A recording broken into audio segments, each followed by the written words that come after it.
Afternoon, Ma'am Jessa. Good afternoon, teachers. We're glad to see you today. Mabuhay!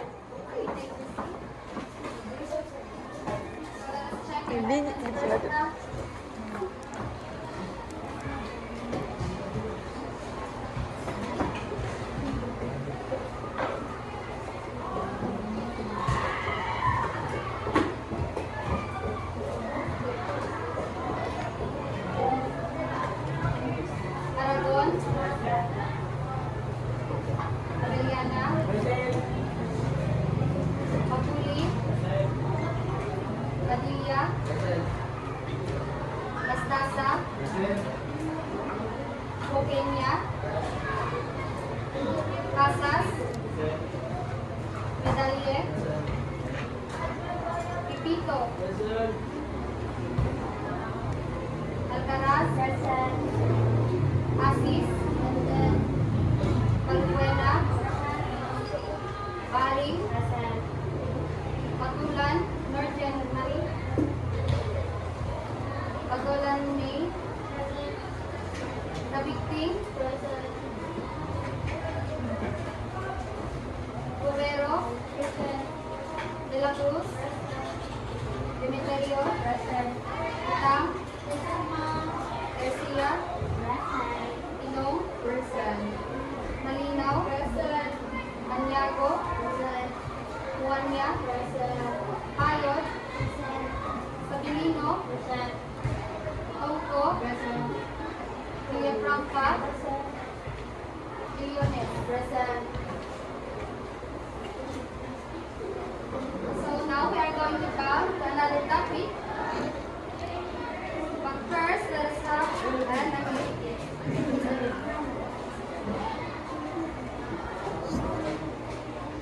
HDMI na.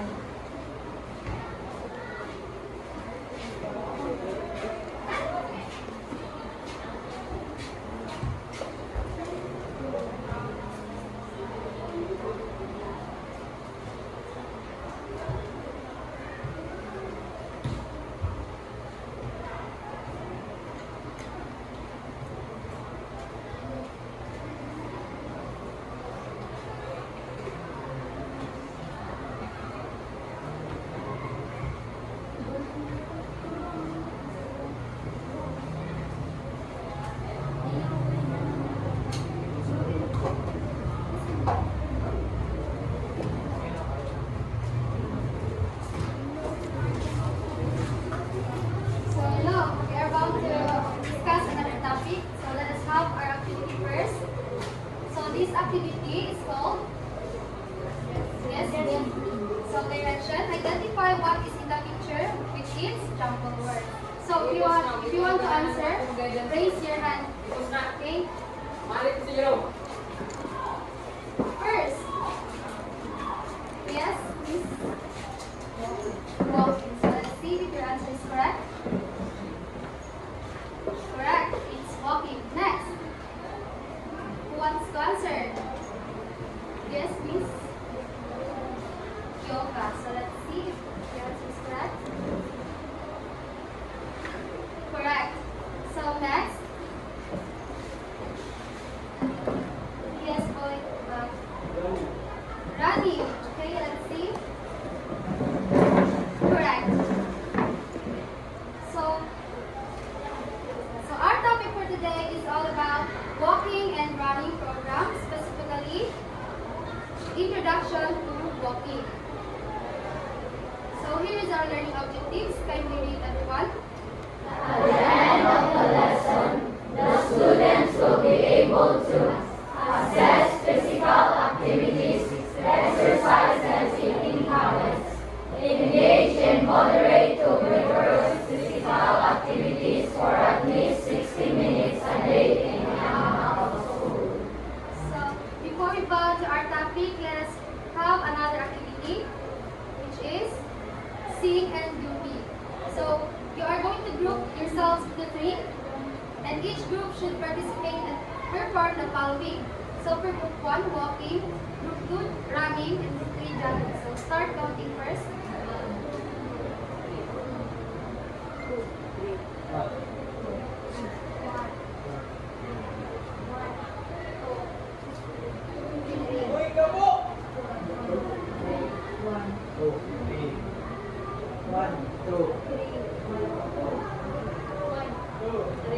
Okay, all group 1 stand up. Okay, you will place here.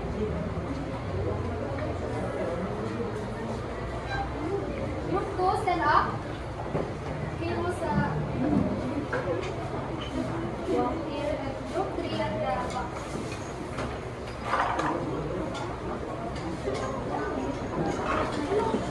So, i-move lang ninyo ang chair para lang you can move the chairs.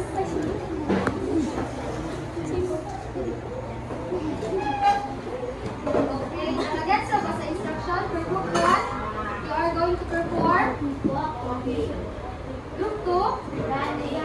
Group 3, jogging. So this is how you're gonna do the activity. So when I will point out the group 1, you will do walking. And you are going to sing walking. Walking, walking.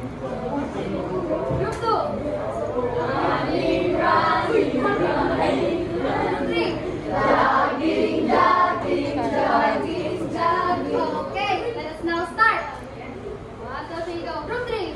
Jogging, jogging, jogging, jogging. Running, running, running, running. Walking, walking, walking, walking. Jogging, jogging, jogging, jogging. Walking, walking, walking, walking. Okay, move ka sa pas-pas. 1, 3, go. Group 3. Jogging, jogging, jogging, go. Running, running, running, running. 1, walking, walking, walking. Group 3. Jogging, jogging, jogging, jogging. 1, walking, walking, walking, walking. Running, running, running, running. Jogging, jogging, jogging, jogging. Isa may juda ako nito. Okay, so go back to your seat. Thank you for your cooperation, everyone.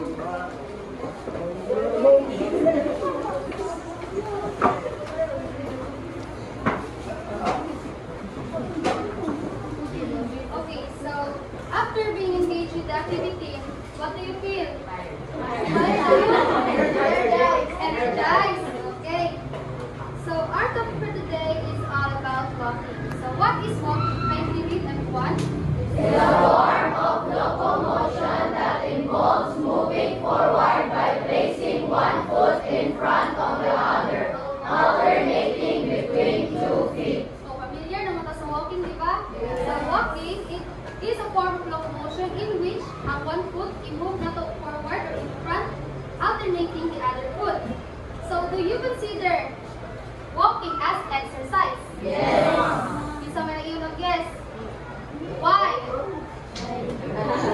Yes, why nga nung yes, mali kong answer nga walking is considered as exercise. Yes, correct. Another hand. Who wants to answer? Why do you consider walking as exercise? Uy, nanghangad naman. Wala na? So yes, correct siya. Walking is considered as exercise and it has a lot of benefits to each individual.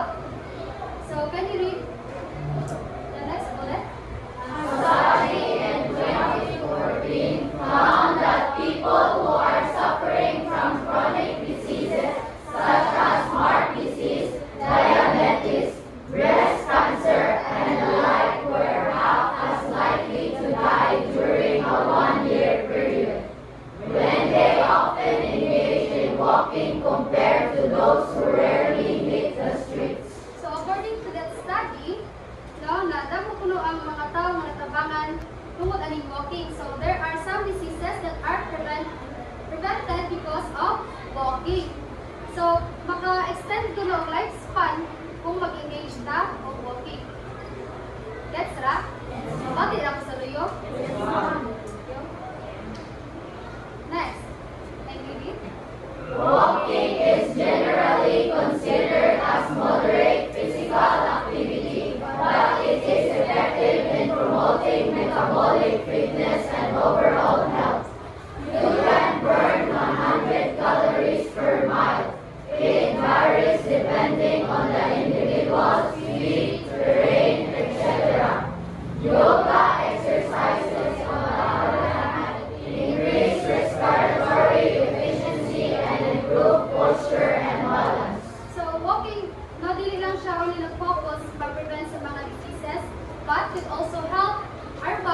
especially in our metabolic fitness. So what is your idea about metabolic fitness? Metabolic. So it is how your body system works. So bisan tuod o kanang moderate or easy lang na siya exercise, it can also help each individual to kanang ma-process gani ang ilang body. Di ba kay mag-walking lang ta, mga layo-layo po, di ba kay mahangos man ta? Yes, kana it means inyong body can work. But it depends also kanang usa ka layon of each individual kay na may mga tao nga dili gali sila fast og metabolism. Yes, yes. Gets that? So we have a type of walking which is called brisk walking. So it is defined as walking continuously at a fast speed. It is one of the easiest and most effective cardio workouts. You do it outdoors or indoors without any special equipment. So this exercise kay dili na siya mag-need o kanang mga equipments, mga heavy equipments. Then you can do it in your daily activities, diba? Kanang para kuan. Example, asa mo walking sa laag, diba? Mga laagan mo kita, di kita ka puyon basta maglaag, makalakaw. So benefits, there are some benefits that are mentioned here, which are the weight loss, weight loss, mapaktas ko nung makaiban sa inyong kabuhat, improve cardiovascular health, lower blood pressure, especially maka-experience ng ani o maka-idadidaran na, maka-less na mga sa ilang blood pressure, and improve mental health. Kung na ay mga problema, diba, mag-walk lang tagadali, tanaw sa kalibot, salamat ba? So this is how the brisk walking is done.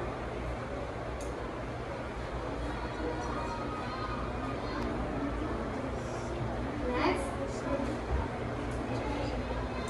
So when we are walking, especially if you are not wearing comfortable clothes or something that are used in walking, and also dili mo mag-perform as a warm-up, diba? Baka commonly happen in mga sport or athletes. Yes. Shin pain is also an example of injuries that are very common for new walkers. It can also be problem with increasing speed or distance. So to avoid aching shin, increase speed and distance gradually. Wear good, flexible walking shoes with low heels. Perform ankle circles and 2 points before and after your work. So, makabantay mo mga girls na magsulod ganito ang mga high heels. How do you feel or what do you feel if magsulod ang mga dili comfortable? Babe, sakit na siya, basta dili comfortable ato. Isuot samot na o magbaktas tag mga distance na mga baktason. And then also, are you familiar with ankle circles? Yeah? This is how you do ankle circles. Kita na? Para malas ko ng shin pains, you can do. Yes. Yes, so warm up. Diba kayo na? Mga isa yung warm up? Yes. Masabot na ko? So in choosing shoes, during walking exercise, you should consider the following. Can you read number 1?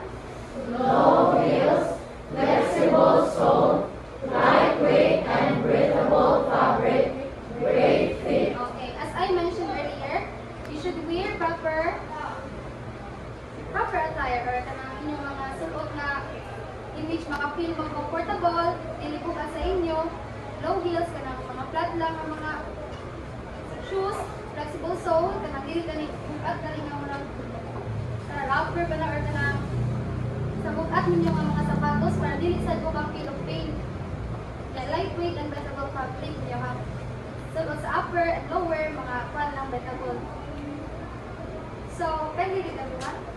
To have a successful walking exercise, you should eat something high in carbohydrates, whole grain cereals, whole wheat bread, and banana.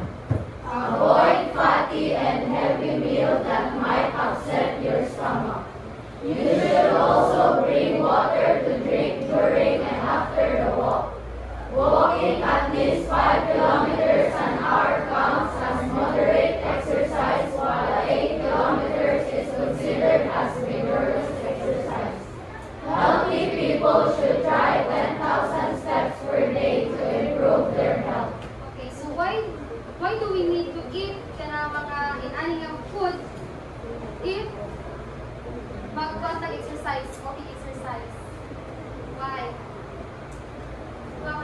area.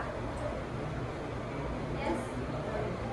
To give energy. Okay, correct. Another hand. Okay, 1-0. Bad look. Yes, another hand. Naka-idea? Wala. So, dili lang ito mag-focus sa exercise na kanang kung sa ato sulot.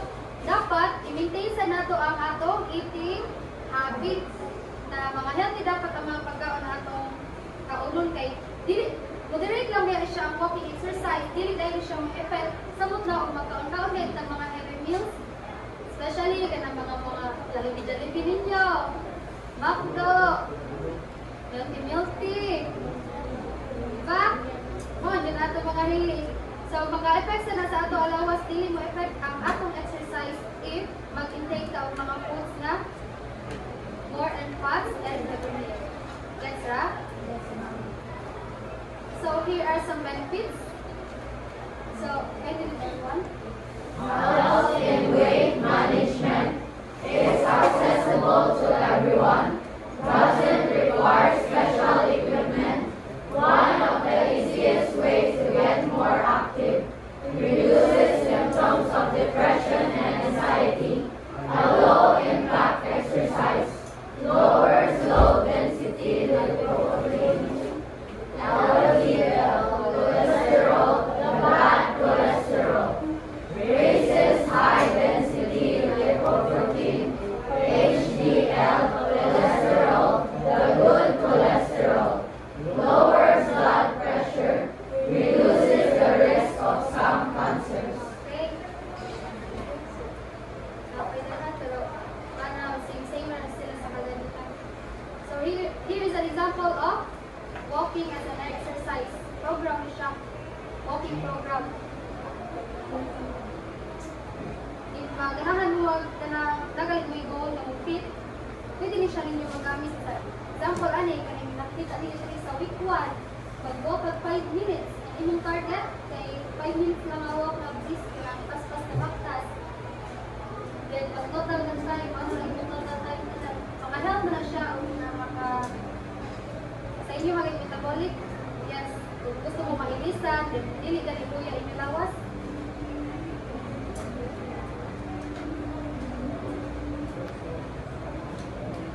So we have here another activity. Kindly read.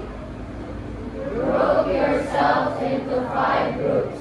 Each group should perform any activity highlighting or how will you promote the importance of the following: walking, running, and yoga.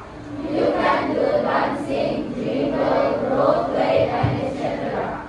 You are only given 10 minutes to prepare and 2 minutes to present your group work in front. Okay, so group yourselves into 5.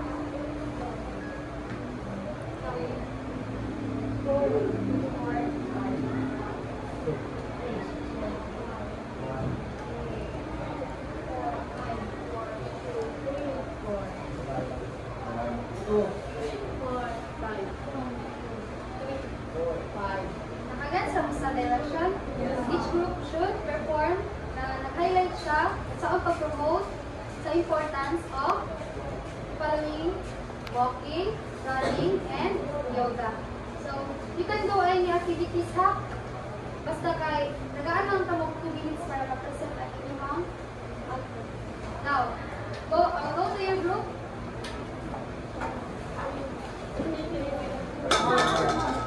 So, group 1, period group 1, group 2, 3, 4.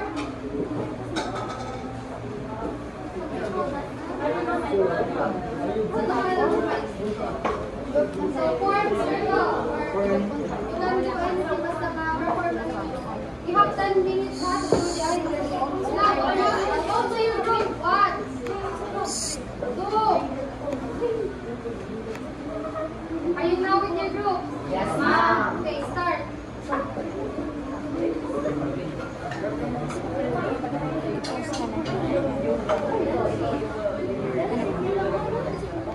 Picture niyo. Pick up na po.